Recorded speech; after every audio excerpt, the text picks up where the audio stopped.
memang persoalan kurban, saya jujur saja selama di Indonesia masih banyak salah pemahaman terhadap kurban. Dan saya pernah berkata, memang Islam kita di Indonesia Islam keturunan. Ya, jadi asal tahu saja. Ya, tapi dari segi belajaran, mohon maaf ya, kita terlalu jauh terhadap pemahaman. Yang saya maksud, kita melaksanakan sesuatu tapi kita sudah belajar, sudah tahu, bukan hanya asal saya dengar, saya lihat, saya bukan sebatas itu, tapi kita punya dasarnya. Dan ini kelemahan kita, di antaranya kurban. Saya pernah mendengar, bukan malah sering mendengar soal kurban dihitungkan beroran. Jadi keluarga suami istri sama 5 anak berarti jumlah 7, wajib sapi. Kalau kurang daripada itu, atau misal suami istri tidak mampu, boleh ini tahun kurban kambing atas nama suami, tahun depan atas nama istrinya. Ini hal keliru sebenarnya. Yang dihitungkan soal kurban beda sama akikah dan beda sama zakat fitrah. Zakat fitrah sama akikah terhitung beroran. Akikah laki-laki 2 kambing, perempuan 1. Kalau tidak mampu boleh. Kalau ada kembar laki sama perempuan berarti 3 kambing. Tapi kalau tidak mampu boleh 1 kambing, tidak masalah. Dan tidak ada istilah sekarang saya kurban tapi nanti sisanya seolah-olah ada hutang sama Allah. Sesuai kemampuan kita. Di antaranya kurban. Kurban hitungannya berkeluarga, bukan beroran. Buktinya Rasulullah SAW dan juga cerita Nabi Ibrahim. Ketika Nabi Ibrahim mau sembelih Nabi Ismail, Allah turunkan apa? Mengganti sembelihan Nabi Ismail dengan ekor kambing dari surga. Berapa ekor kambing? 1. Padahal Nabi Ibrahim punya istri 2 dan anak. Ada istri Siti Hajar dan Sarah. Kemudian anaknya Ismail dan Ishak. Berarti semuanya berapa? 5. Kenapa Allah tidak turunkan 5 ekor kambing? Karena hitungannya memang 1 keluarga. Yang kedua, Rasul sendiri sembelih 2 kambing. Pertama, Bismillah atas nama Muhammad dan keluarga Nabi Muhammad. Padahal kita tahu keluarga Nabi Muhammad SAW termasuk keluarga besar. 11 istri, belum lagi anaknya, laki-laki sama perempuan.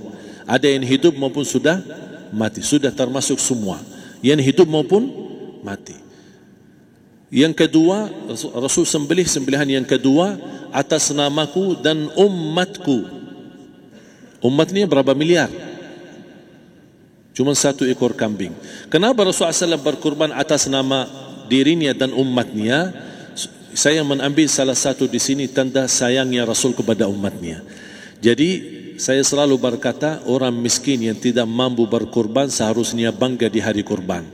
Karena Rasul sudah kurbankan duluan atas nama dia. Jadi terima kasih ya Rasulullah, ingatkan kita. Yang kita tidak mampu Rasul sudah. Bahkan kalau Rasul sudah kurban atas nama umatnya yang tidak mampu, berarti sudah terkabul. Kita aja belum tahu kabul atau tidak kalau kita berkurban. Tapi kalau Rasul sudah terjamin makbul. Oleh sebab itu hitungan kurban itu adalah 1 keluarga. Misal bapa punya istri, punya anak. Itu kalau mampu sapi silahkan, mampu 1000 sapi silahkan. Kalau soal kemampuan tidak ada masalah. Tapi kalau soal kewajiban, tidak ada wajib lebih daripada 1 ekor kambing. 1 ekor kambing. Misal kalau bapa punya istri 4, misal, cuman ini misal ya.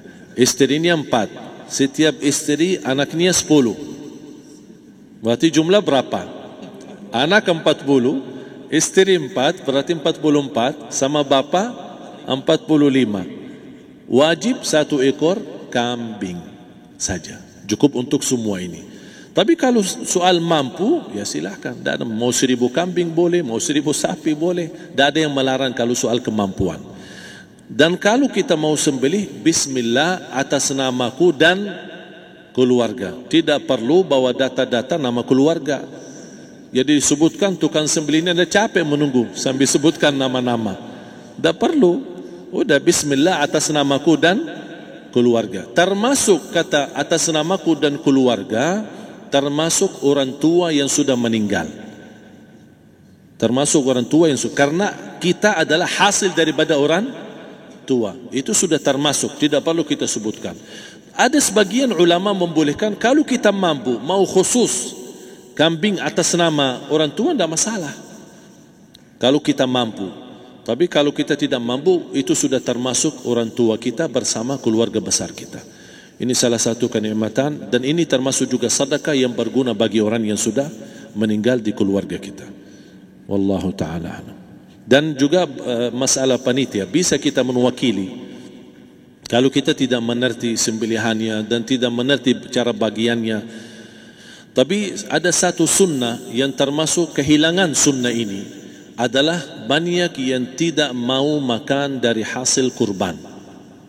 Padahal itu sunnah Rasul.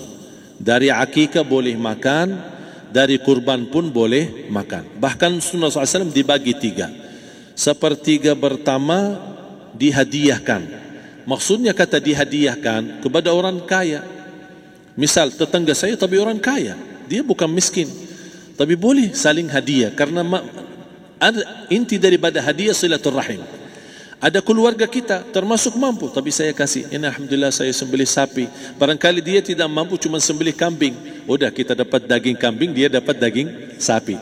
Tapi dengan niat hadiah, bukan sedekah. Karena dia bukan orang miskin yang menerima sedekah. Yang sepertiga yang kedua adalah sedekah. Sedekah itu termasuk orang miskin. Yang ketiga, kita makan sendiri. Bahkan Rasulullah SAW selepas Idul Adha, beda sama Idul Fitri. Sebelum Idul Fitri dia makan kurma, meyakinkan batalan puasa. Tapi kalau Idul Adha tidak makan dan minum sebelum salat, kenapa? Bukan tak berarti tidak boleh. Tapi Rasulullah SAW ingin pertama pembukaannya, buka sarapannya atau makan di pagi harinya selepas Idul Adha adalah dari hasil sembelihan kambing itu atau dari kurban. Jadi kita sebagian sedikit. Tapi kalau kita merasa alhamdulillah rezeki saya banyak di rumah, alhamdulillah banyak ada makanan, mau sedekahin semuanya, semua mau sedekahin, tidak masalah. Tapi yang saya maksud, kenapa tidak kita sekali-kali hidupkan sunnah Rasul? Jadi sebagian, walaupun ada sebagian sedikit lah, buat istilahnya sama sedikit porsi nasi atau apa, buat, karena kita berhak sebagai kita kurbankan lillahi ta'ala, kita berhak menikmati kurban ini yang lillahi ta'ala supaya kita mendapatkan keberkahannya, bukan hanya orang lain. Terus yang kedua ada masalah pembayaran. Kalau kita wakili panitia, boleh kita pesan sama panitia, tolong sedikit dari kurban saya minta buat saya makan. Itu tidak masalah, kita boleh minta. Dan boleh kita wakili, tapi kita tolong ingatkan, tidak boleh pembayaran hasil sembelihan itu dari kulitnya. Ini menjadi salah satu persoalan di Indonesia. Banyak tukang sembelih datang, ketika kita tawarkan untuk sembelih ini, berapa Pak? Oh tidak apa-apa, kasih aja kulitnya sama kepalanya. Jangan anda setuju, jangan anda terima. Oh maaf saya tidak bisa. Bapak berapa ongkos sembelihannya? Kita harus sepakat dulu. Tidak, saya ikhlas, tidak apa-apa, seikhlasnya. Tapi yang penting kepalanya sama kulitnya. Itu aja yang saya minta, yang lain tidak apa-apa. Tidak boleh. Tidak boleh. Kenapa? Karena ini kurban. Kata kurban berarti lillahi ta'ala, bukan untuk jual beli. Kalau kita sudah bayar dari bagian kurban, berarti bukan lillahi ta'ala. Harus kita jaga amalan itu. Tapi bagaimana cara jalan keluarnya? Kita harus sepakat, ijab kabul. Sepakat dulu, Pak, saya udah begini, saya kasih untuk sembelihan 50.000. Bapak setuju? Ya udah setuju. Selesai kan? Sudah sembelih, sudah potong, sudah semua. Lepas ini semua kita kasih ongkos 50.000 ongkos sembelihannya. Habis itu, Pak, kulitnya sama kepala hadiah buat Bapak. Itu dah apa-apa, dah masalah. Tapi bukan untuk bayar sembelihan. Faham maksud saya? Harus dibedakan supaya jangan sampai amalan kita kurban habis biaya, habis ini malah tidak diterima karena sudah kita bayar sebagian daripada kurban. Saya silahkan bayar apa yang kita sepakati, mau hadiahkan kepada dia karena kita tidak bisa guna. Buat apa yang kita mau gunain kulitnya? Tidak bisa. Tapi mereka, buat mereka lebih berguna, oleh karena itu kita bisa hadiahkan untuk mereka. Bahkan kita bisa juga kasih daging untuk mereka bisa menikmati sebagai sedekah. Wallahu taala alam.